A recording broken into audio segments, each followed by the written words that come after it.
Hi, I'm Aurel Enriquez, and this video contains our discussion on Chapter 7 F. Mahon's Diagnostic Microbiology, which talks about the use of colony morphology for the presumptive identification of microorganisms.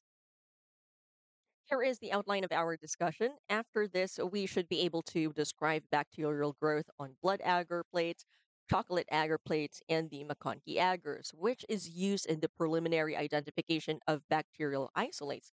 We'll also be able to describe the three different hemolytic patterns, associate colony characteristics with microscopic findings, and of course, look at examples of all the cross colony characteristics listed here.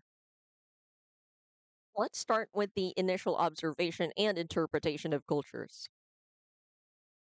When we say preliminary plating, this is the first time that we inoculate or plant the patient sample on the culture media or yung material po kung saan natin papatubuin yung bacteria. A differential media makes use of the ability of some bacteria to utilize a substrate, for example, carbohydrate, that would lead to a change in pH, which produces a color change that we would be able to detect using a pH indicator. Now, not all bacteria will be able to use this specific substrate, leading to different reactions, which we could also observe through the appearance of different colony colors. So that's what we mean when we say differential. Okay, may mga differences po tayong ma-observe. Nag-iiba yung color ng bawat bacteria depending on their reaction to being exposed to this specific ingredient in the culture media. The next term is something that we've already discussed when we were in chapter 1, di ba po? Fastidious organisms are bacteria that requires specific additional nutrients for us to be able to grow them in the laboratory. This slide shows us the three most commonly used culture media in the microbiology laboratory.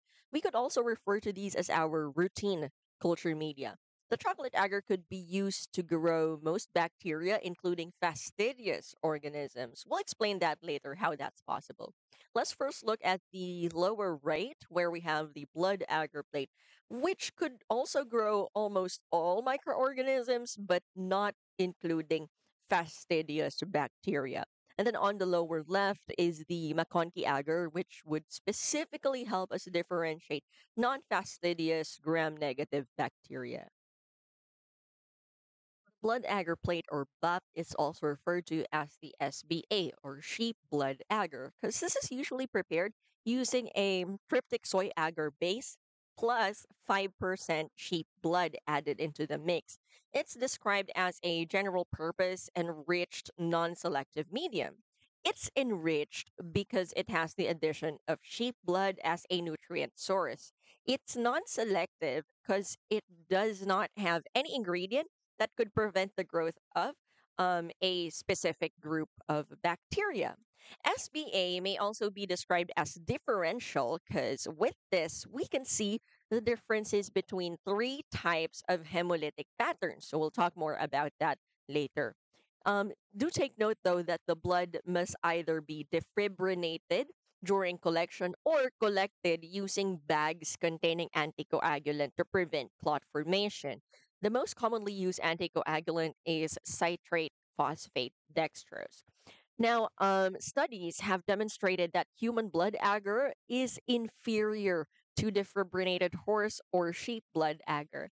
It's not clear why human blood agar is inferior to agar with other animal blood, but it has been suggested that human blood may contain antibiotics, antibodies, or other anti infective agents that may not be favorable for the growth of many bacterial organisms. So, utilization of human blood may also increase the possibility of exposure to human blood-borne pathogens such as HIV or hepatitis. All right? So, tatandaan po natin, mas preferable ang 5% sheep blood, and it is not recommended that we make use of human blood. This slide shows us the different bacterial colony morphology that we may be able to observe using the SBA.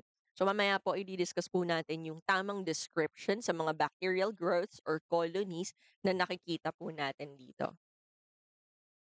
Chocolate agar plate, or otherwise referred to as CAP or chalk, is a non selective enriched medium used for the isolation and identification of fastidious pathogens. It's non selective because it has no ingredients that will prevent the growth of a specific group of bacteria. And it's also enriched because we have blood as an additional nutrient source. Pero ano po ang pinagkaiba nito with the sheep blood agar? Chocolate agar plate is prepared by heating blood agar, which in turn ruptures the RBCs. So this destruction is termed hemolysis, and this would release the nutrients that is inside of the RBCs to aid in the growth of fastidious bacteria, most notably Haemophilus and Neisseria species. May mga nutrients po kasi sa looban ng RBCs na hindi accessible to some bacteria. So, kailangan muna natin ng hemolysis before we would be able to provide those nutrients. All right? So, the name is derived from the fact that the lysis of the RBC gives the medium a chocolate brown color. So, please remember this, okay? Makinig ka mabuti, mahalaga to. The chocolate agar plate does not contain any amount of chocolate. Okay? It has 0% chocolate. Tinawag lang po siyang chocolate agar because of the color after the hemolysis of blood through heating. All right? Also, since hemolyzed na po yung blood component ng chocolate agar, hindi na po natin ito pwedeng gamitin to observe hemolytic patterns because again, there are no RBCs left to hemolyze. The McConkey agar or MAC was the first solid differential media to be formulated, which was developed in the 20th century by Alfred Theodore McConkey. So galing po sa pangalan niya ang culture media to. So the McConkey agar is a selective and differential media used for the isolation and differentiation of non-fastidious gram-negative bacilli, particularly members of the order Enterobacterialis. All right, so the differentiation is mainly based on the bacteria's capability to ferment lactose or not. So listed here are the main components of the McConkey agar. Its only carbohydrate source is lactose, specifically lactose monohydrate. Wala pong ibang carbohydrate content ang MAC maliban sa lactose. Its inhibitory agents include bile salts and crystal violet. The purpose of bile salts and crystal violet is to inhibit or prevent the growth of most gram-positive bacteria and fastidious gram-negative bacteria. So ulitin ko po, bile salts plus crystal violet will prevent the growth of almost all gram-positive bacteria and fastidious gram-negative bacteria. So, if we're inhibiting the growth of gram-positive bacteria, ano na lang po ang tutubo dito? Using the McConkey agar, we would now only be able to grow non-fastidious gram-negative bacteria. Now, here's what's going to happen. If the bacteria is able to ferment lactose, fermentation leads to the production of acids, di ba po? And this acidic environment or the acidic byproducts would now react with the neutral red. All right? So neutral red is the pH indicator. Like sinabi pong pH indicator, this component will show us if there is a change in the pH of the culture media. So now the acids that were produced by fermentation of lactose will react with the neutral red, producing colonies that are pink.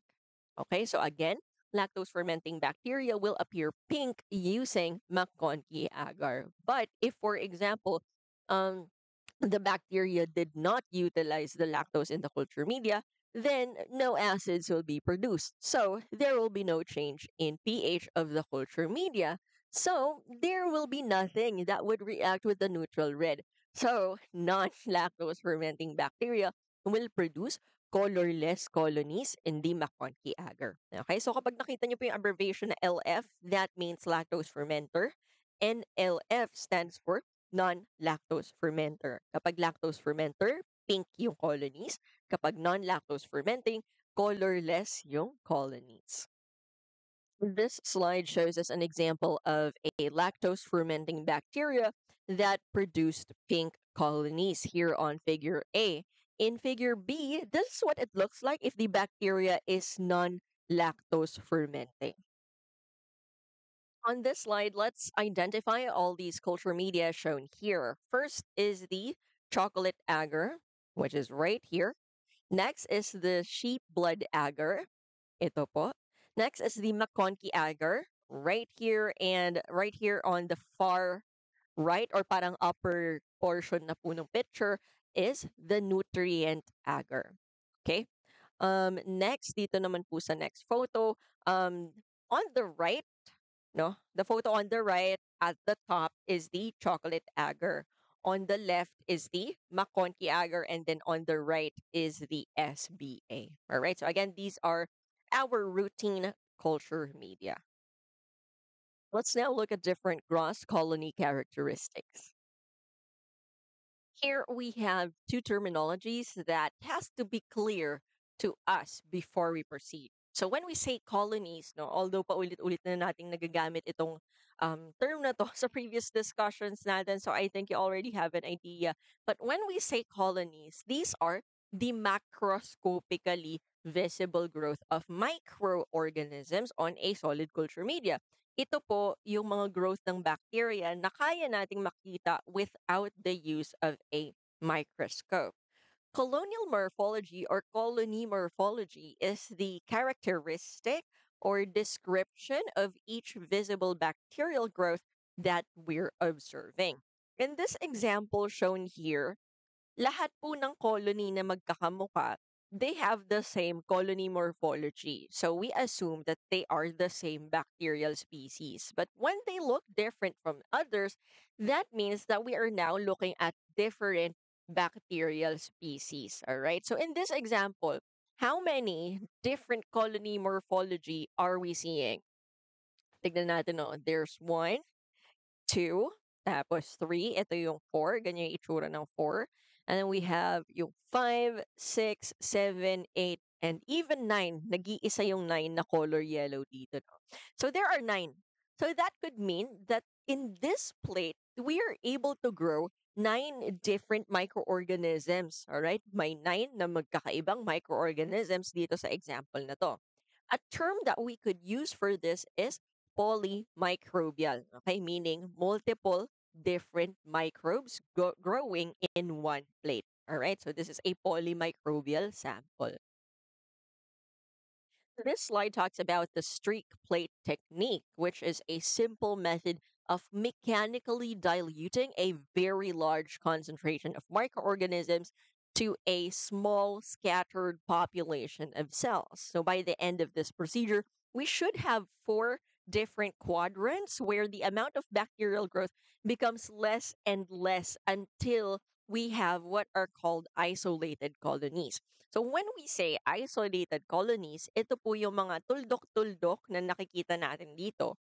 These are distinct, visible mass of bacterial growths that are separate from one another. And that's what we need, okay? So kailangan po natin ng mga isolated colonies, okay? Colonies na magkakahiwalay para ma-describe po natin sila ng maayos, no? Or ma-describe natin yung size, shape, and other characteristics of each colony.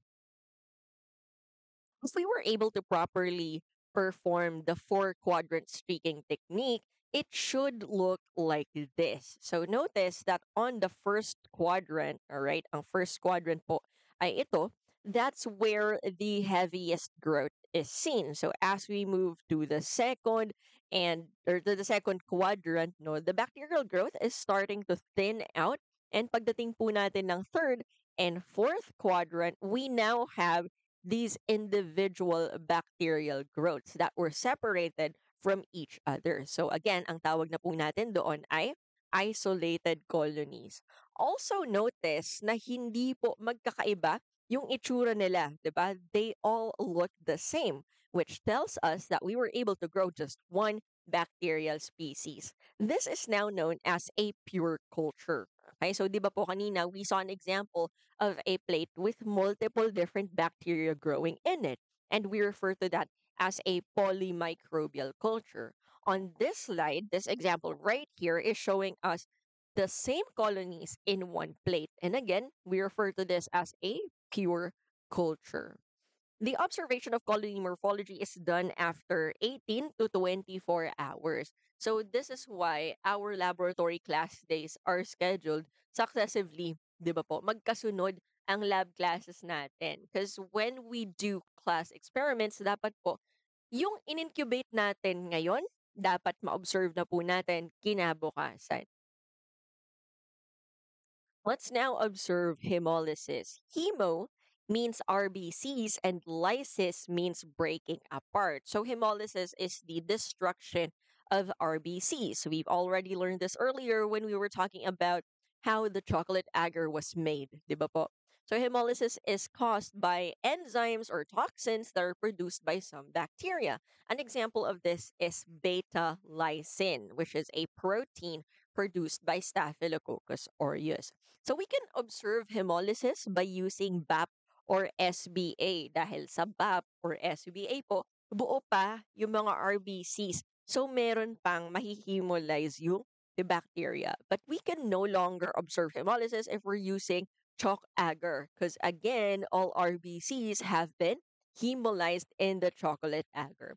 Hemolysis is better observed if we do transillumination. So, transillumination makes use of a light source that is placed at the bottom of the culture plate. If hemolysis happened, then the light will easily pass through, as we can see right here in these examples.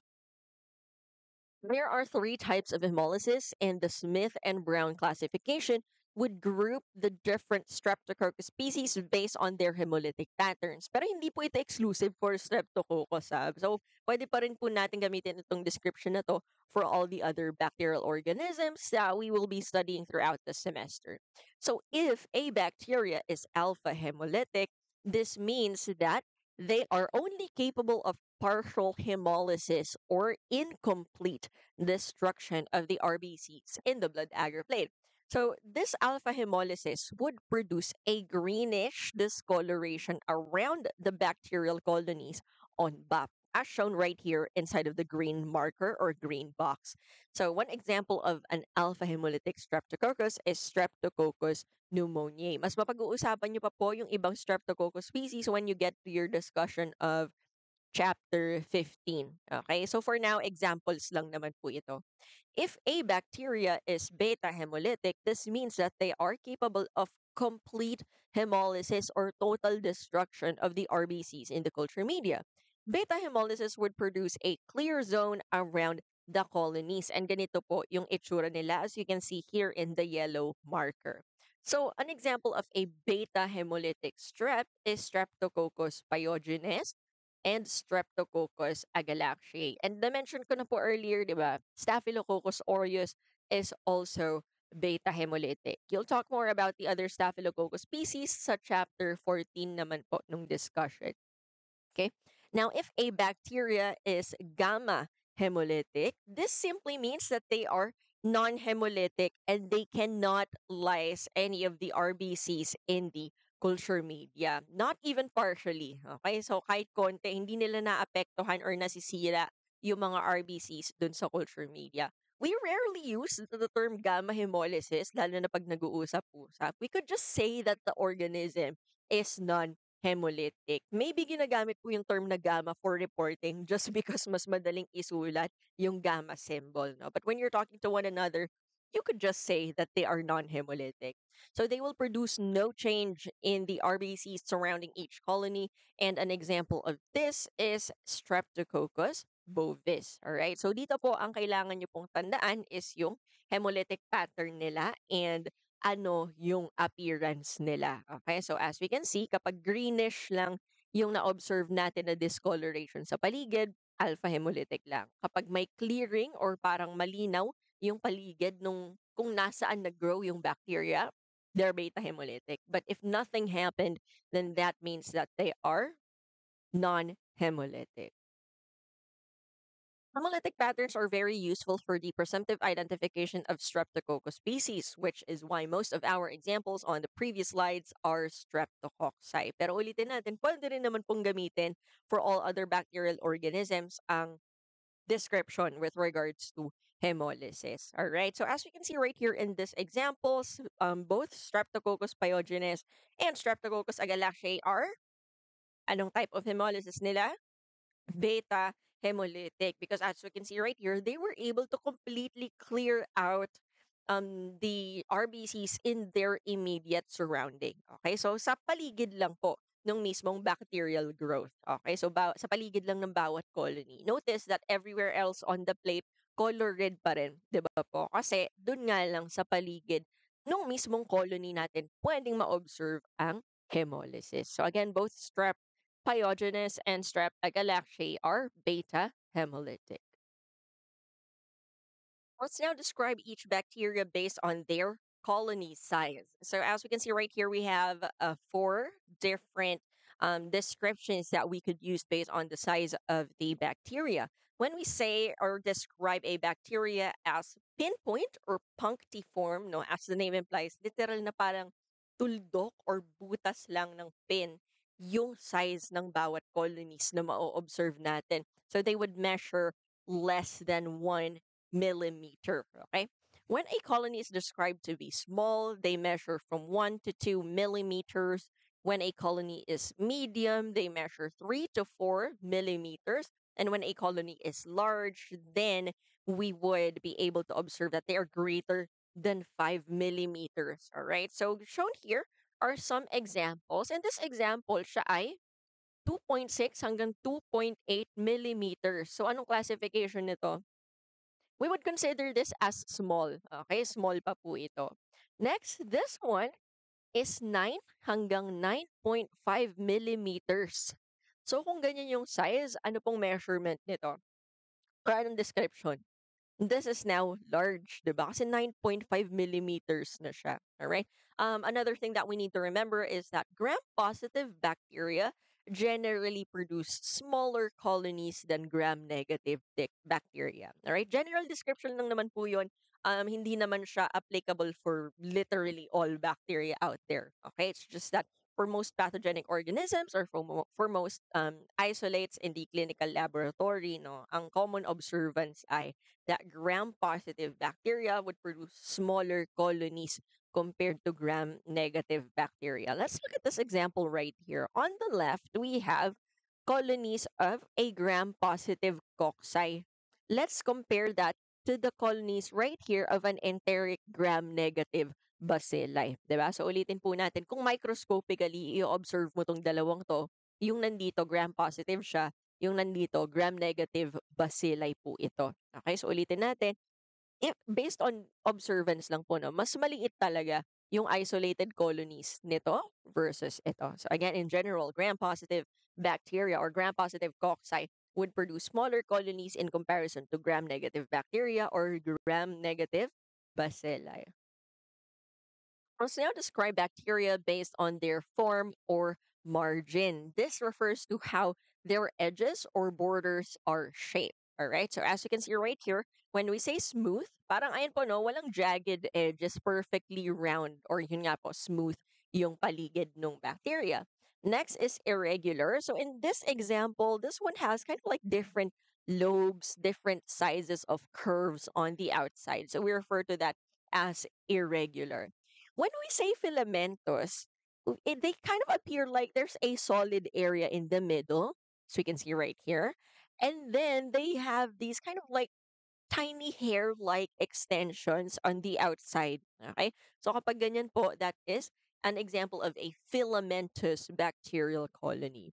Next, when we say rhizoid, literal, maski yung inside, yung middle, hanggang sa pinaka-outside, mukha lang silang hair-like structures. Okay? So that's what we mean when we describe a colony as rhizoid. It's quite rare that we find bacteria that have a rhizoid morphology. Usually po, mas magagamit natin ang term na rhizoid when you get to your microbiology 2 classes where we're now describing fungi. All right? But again, here are the different forms or margin that we could use to describe bacteria. Pag smooth, ayan po, wala silang jagged edges or curves on the outside. Pag irregular, no, they have so many curves on the outside at hindi pa po pantay-pantay yung itsura nila.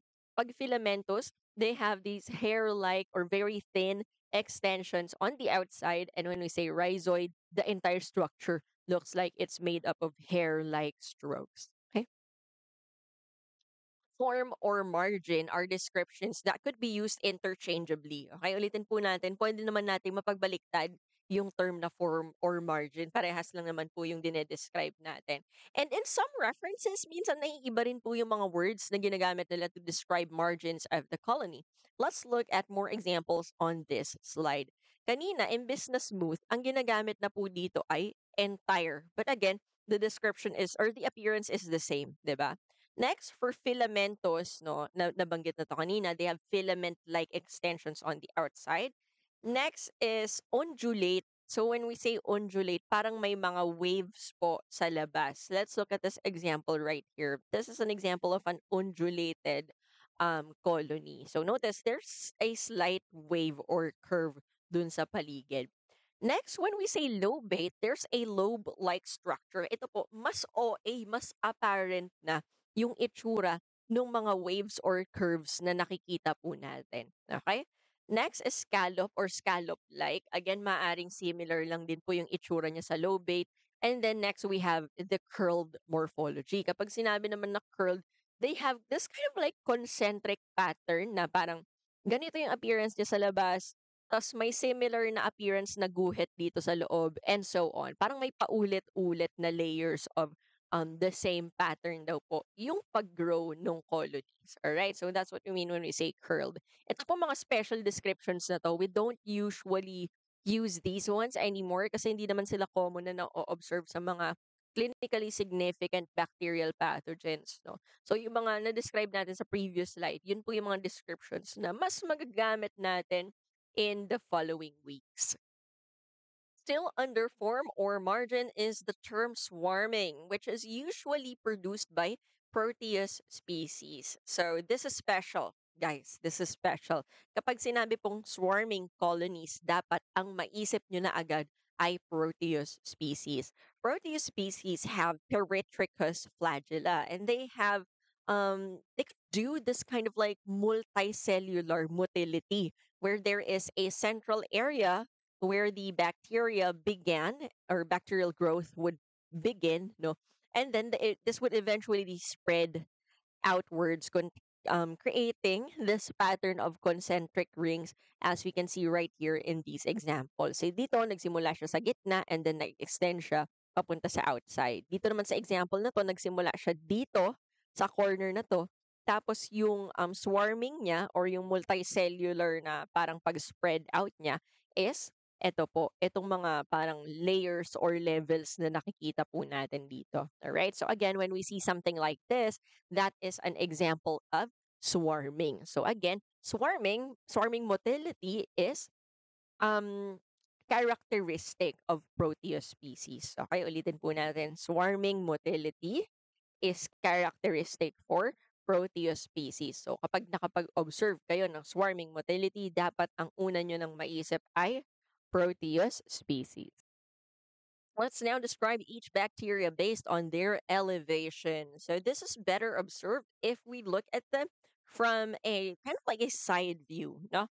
So first is raised. It just means that the bacterial colony is slightly elevated. Medyo nakaangat lang siya ng konti. Okay? So next is convex. Pag sinabi naman po natin na convex, sobrang dome-shaped, halos half circle na po yung appearance ng bacteria. So right here are actual examples, all right? Next is flat, all right? So when we say that the colony is flat, oo, medyo nakaangat siya ng konti dun sa culture media, but it's much more leveled, all right? Wala siyang parang curve pataas in comparison sa raised, okay? So again, this is what it looks like kung raised yung colonies, pero kapag flat, 'di ba? It's less observable. Parang wala talagang ma-observe na wala siyang parang paganon or curve sa taas, 'di ba? Next is umbonate. So when we say that something is umbonate, meron siyang protrusion at the top. It kind of has like this nipple-shaped appearance, 'di ba po? So as we can see here in this example, kung ito yung colony, may extra something, may extra growth dun sa taas. So again, we describe that as umbonate. Next is crateriform or umbilicate. or concave. Okay, these three different terms refer to the same description. Create terraform, umbilicate, or concave. Now, in your following discussions, I think pagdating nyo po sa Streptococcus species, ang mas gagamitin po na term dito ay umbilicate. So, when we say umbilicate, baliktad, no? Yung outside, yun po yung nakaangat, and then yung middle, yun po yung nakapailalim. Okay? So let's look at this example right here. The outside is raised, the inside is much lower. So again, we describe that as umbilicate colonies. All right? So those are the different descriptions of bacteria based on elevation. Let's now describe bacteria based on their density. So they could either be described as transparent, translucent, or opaque, as demonstrated by these illustrations. This is best observed if we put the culture media on top of a paper with text and judge based on how well we could still see the text behind it. Now, if you could read it very well, then the colonies are transparent. If the text is now bit hazy, then the colonies are translucent. And if everything beneath the colony is now covered, no, then we could say that the colonies are opaque. Let's now describe bacteria based on the pigment that they produce. So this is where it gets a bit interesting, at least for me. No, I appreciate the aesthetics of bacteria that could produce their own pigment, creating bacterial colonies that have these beautiful, unique appearances, which could actually be very helpful for us to have a presumptive identification. So first is we have Staphylococcus aureus, which are capable of producing golden yellow colonies, all right? And these golden yellow colonies are brought about by the production of a carotenoid pigment referred to as staphyloxanthin. All right, ulitin po natin, ang Staphylococcus aureus, kaya niyang mag-produce ng carotenoid pigment. All right, and ang tawag dito ay staphyloxanthin. Kaya they appear to be golden yellow. Up next is Rhodococcus equi. So Rhodococcus equi is capable of producing salmon pink colonies. And again, this is brought about by some form of carotenoid-like pigment. All right. So next is Serratia marcescens. Serratia marcescens is a gram-negative bacilli capable of producing a brick red color. All right. Brick red yung colonies niya.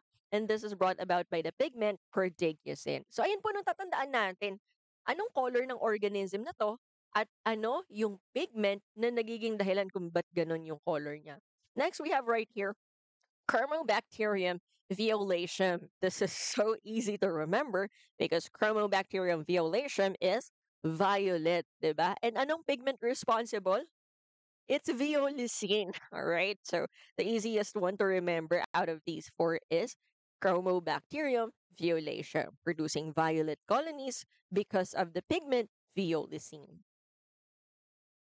On this slide, we have more examples. Up next is Pseudomonas aeruginosa, capable of producing blue-green colonies. All right, Pseudomonas aeruginosa, its production of blue-green colonies is brought about by two pigments, pyocyanin and pyoverdin. Okay, but mostly it's pyocyanin. Okay, ulitin po natin. No? Pseudomonas aeruginosa, capable of producing blue-green colonies, which is mostly brought about by the pigment pyocyanin and sometimes pyoverdin.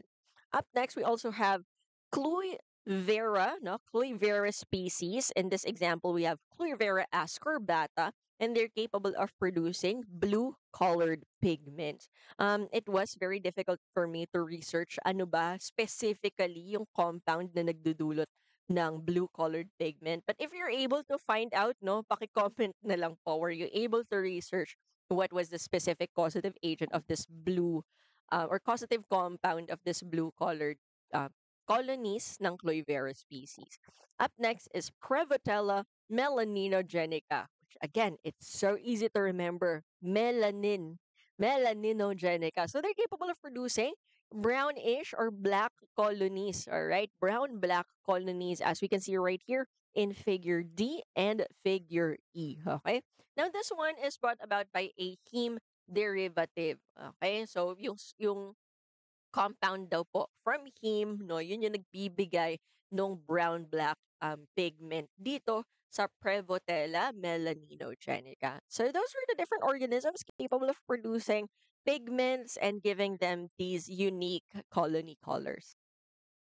Let's now describe each bacteria based on their consistency. So this could be observed when we pick up the colonies using a sterile inoculating loop. So let's look at the different terms used here.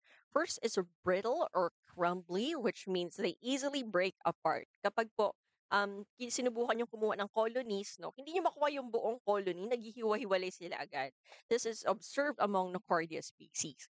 Next, we have the description creamy or butterous or buttery in consistency. So it's very similar to melted butter. Isipin niyo yung butter kapag malambot na. Ganun po yung consistency. We usually observe this for Staphylococcus aureus. Next is dry and waxy, which is common among diphtheroid colonies. Next is sticky colonies. So madali daw pong dumikit, madaling kuhain yung colonies ng Neisseria species and Bacillus species. Next, we have mucoid or mucus-like consistency, which is usually observed among the Klebsiella species. So again, consistency is determined by touching the colony with a sterile inoculating loop. So kapag kumukuha ka na ng colonies for biochemical testing, dun mo na rin pwedeng i-observe yung consistency po nila.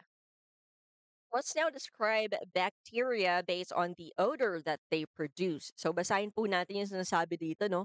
Although certain organisms produce distinctive odors, the microbiologist should never inhale directly from the plate, okay? Huwag niyong tatanggalin yung face mask niyo, tapos literal yung aamuin or sisinghutin yung bacteria plate, ha?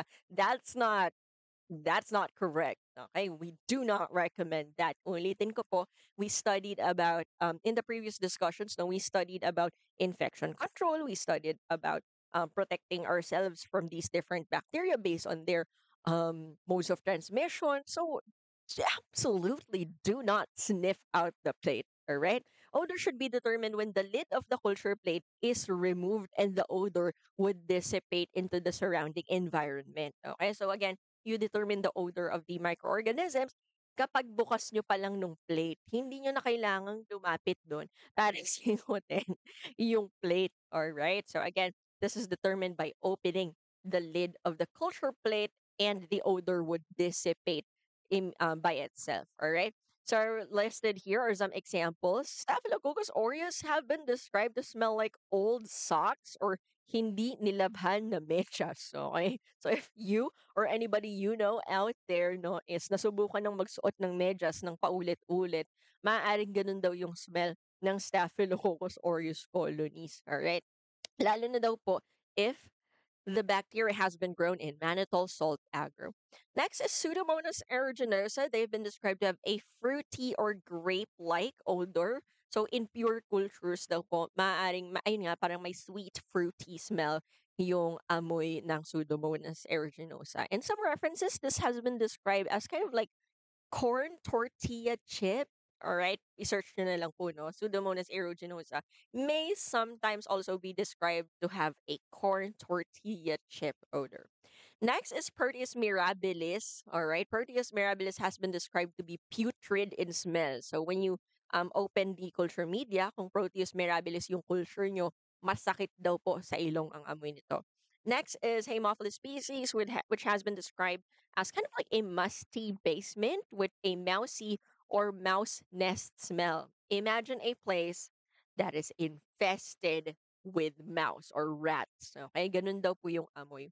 Next is Nocardia. They smell like a freshly plowed field. Personally, I have not encountered Nocardia in the laboratory, but maybe imagine a kind of like a plant herbal like smell. No? So ganun po yung iba't ibang descriptions ng mga organisms na ito. But again, it would be a little bit difficult for us to actually observe this in the laboratory dahil kasama sa standard personal protective equipment natin ang pagsusuot ng face mask, di ba po? So, it's not commonly observed na isasama pa sa description yung odor. Let's now look into the growth of microorganisms in liquid media because all of the descriptions we discussed earlier are observed in solid plate media.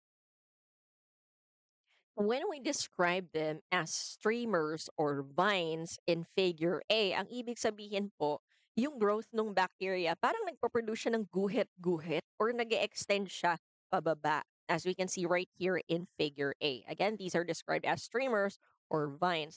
When we describe them as puff balls, as we can see here in figure B, they're kind of like bunched together in a way that kind of makes them look like cotton balls. Okay, so again, those are referred to as puff balls.